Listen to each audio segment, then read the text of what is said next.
Medical care for transgender youth is safe and effective and supported by major medical associations. Even for Republicans, this is extreme. Us crazy people who don't think, in fact, that children should be able to get sex changes, yeah, we're the extreme ones.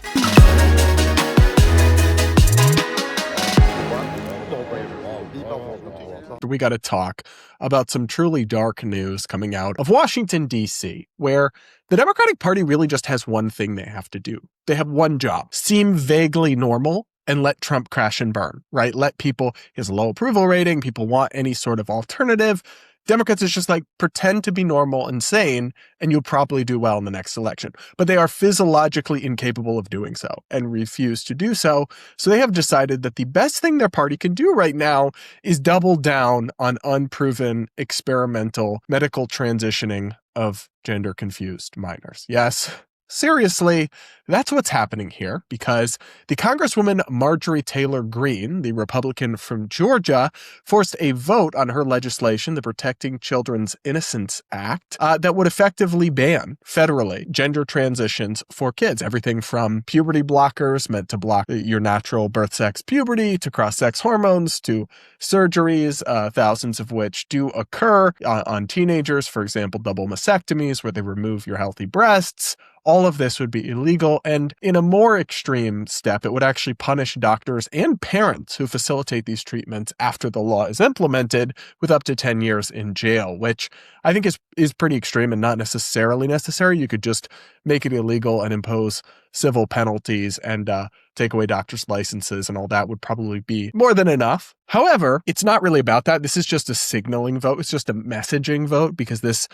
bill's not going to pass the Senate. So it's mostly just a kind of signaling question. And the parties are coming down on this, and they're saying this is what we stand for. And on one hand, you have the Republicans saying they are against this. Then there's the Democrats. So first, let's listen to Marjorie Taylor Greene explaining her position on this legislation and why she's pushing it forward. Here's the real truth. God only creates two sexes and two genders, male and female, and God does not make mistakes. And no child is a mistake. No feeling they have inside of themselves can change that. And no barbaric surgery, no chemical castrating drugs that are given to sex predators can change that. No amount of hormones can change that. The reality is that parents and adults across the country can use the responsibility, our God-given responsibility, to protect children while they're growing up. So this is the position from Marjorie Taylor Greene and other Republicans who, of course, speak in very drastic language about all of this stuff. But at the same time, we're talking about drastic stuff. We are talking about things that often irreversibly leave these young people, many of whom are confused about their gender, and many of whom probably or may not have ended up identifying as trans and it persisting if they'd gone through their birth, sex, puberty. It leaves them disfigured for life. It leaves them infertile or sterile for life in many cases, unable to sexually function in many cases, and it is all based on a very low quality evidence base. There's not evidence suggesting this stuff actually improves mental health, and let alone some of the claims the Democrats make about it, which are pure propaganda and emotional gaslighting and manipulation. I'm going to play you a compilation I made of Democratic House members. There were only 3 that voted for this legislation. The rest all voted in ranks against it and came out and said, we're the Democrats, we're the party that wants to sterilize kids, and we stand on business. So here is that compilation, and buckle up, because it's quite something to watch. I find this piece of legislation to be dangerous and an absolute slap in the face for parents and for doctors who have dedicated their lives to caring for children and families. This bill could put doctors behind bars for up to 10 years for providing medically appropriate care for children. This measure would allow politicians, not doctors, not families, in deciding medically necessary care for family members. It criminalizes medically necessary, evidence-based, life-saving care. And as a parent, I cannot imagine how I would feel if a doctor told me that Republicans in Congress banned life-saving evidence-based care that would help my child. Medical care for transgender youth is safe and effective and supported by major medical associations. Access to transgender-related health care is critical, medically necessary, and often life-saving. And now they're denied life-saving, gender-affirming care. Since my Republican colleagues seem confused about what love, what care, and what protection looks like, let me be very clear. The Protect Children's Innocence Act is not it. Even for Republicans, this is extreme. Your kids' medical care is none of their damn business. I love this idea that us crazy people who don't think, in fact, that children should be able to get sex changes, you can't actually change your sex, but you know what I mean. Yeah, we're the extreme ones. We're the crazy ones. We're the radical ones, Congresswoman. Good luck selling that. But guys, there's so much more to unpack here, and I'm going to particularly debunk the emotionally manipulative narrative here. This is life-saving care, and so much more to get into. But first, do make sure you're subscribed. Do hit the like button if you haven't yet. Comment with your thoughts so far.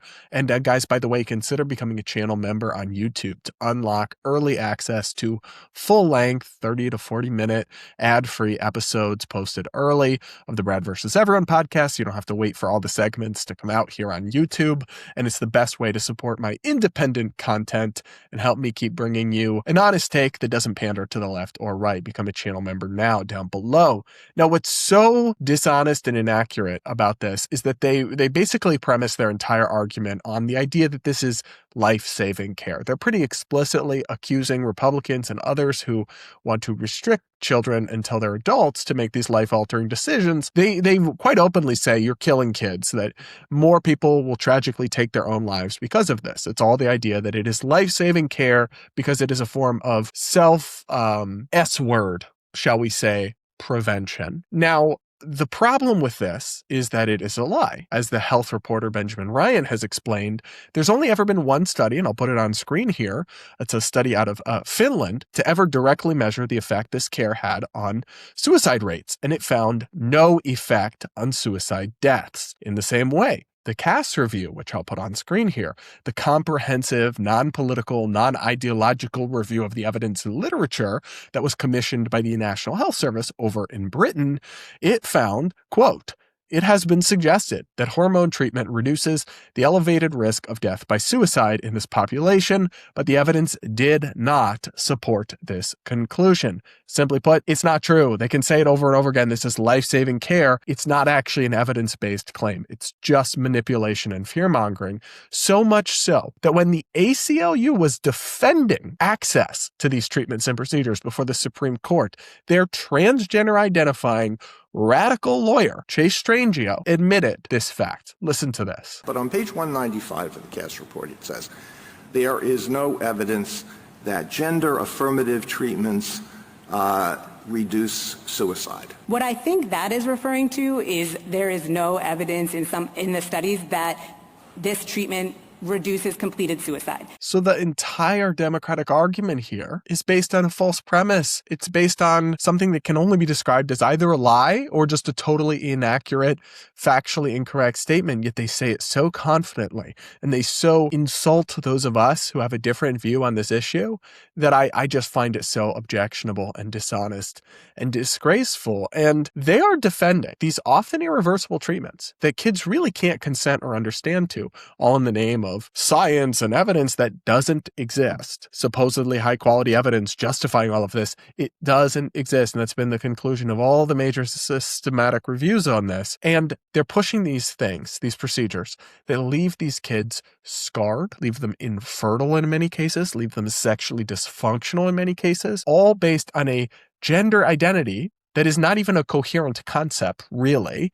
And only a percentage of these kids, we really have no idea what that percentage is, would have had persistent gender dysphoria if they were still adults, at which point I would always support their right to transition if that's what would make them happiest. And they are guilt tripping and gaslighting us on all of this with these totally false claims, weaponizing suicide to try to bash Republicans and really just anybody who who is not on board with this insanity over the head and accuse us of being like heartless and evil. No, absolutely not. And it's really important here that they are trying to note, they're trying to take the moral high ground on this issue over Republicans. No, ma'am, you do not have the moral high ground. And I think when you look at somebody like an Alexandria Ocasio-Cortez, for example, who voted against Marjorie's legislation, who supports this kind of thing, she has this political future ahead of her that she thinks. She just the other day said she thinks she would destroy J.D. Vance in a head-to-head election, and maybe she would. I don't know. That's a conversation for another day. However, I am telling you right now, this is going to be a massive, massive weight on the backs of these Democrats in the future, because this is a 70-30 issue. It depends what poll you look at and how they word the poll question. But there's overwhelming polling evidence that Americans find this reprehensible, this entire practice of subjecting minors to these unproven and risky treatments. And that the Democrats are what? So scared of being called transphobic, so beholden to radical trans activists who literally deny biological reality and the basic fact of human life known as sex. Yeah, that's what, so they're just going to double down on this or I'd be willing to wager that a fair number of them actually believe and have fallen for this narrative that, oh, it's safe and effective. All the studies show, yeah. But that's indefensible at this point. Maybe 5 to 6 years ago, when this issue was much less talked about and these claims hadn't been fully scrutinized and publicized, maybe then you could claim ignorance. But now if you're ignorant at this point and still standing down on this, that is a serious problem and there's just no excuse for it. And I'm sorry, but it's not just a political issue for Democrats. It's a moral issue. They're not just going to be on the wrong side of this politically and isolate normal Americans who might want a normal alternative to the craziness of the Trump administration, but they're also going to come down on the wrong side of history. I really do believe that some of these practices will be viewed similarly to how we now view things like the lobotomy. But you guys will have to let me know what you think in the comments. Make sure you're subscribed, hit the like button, and all of that.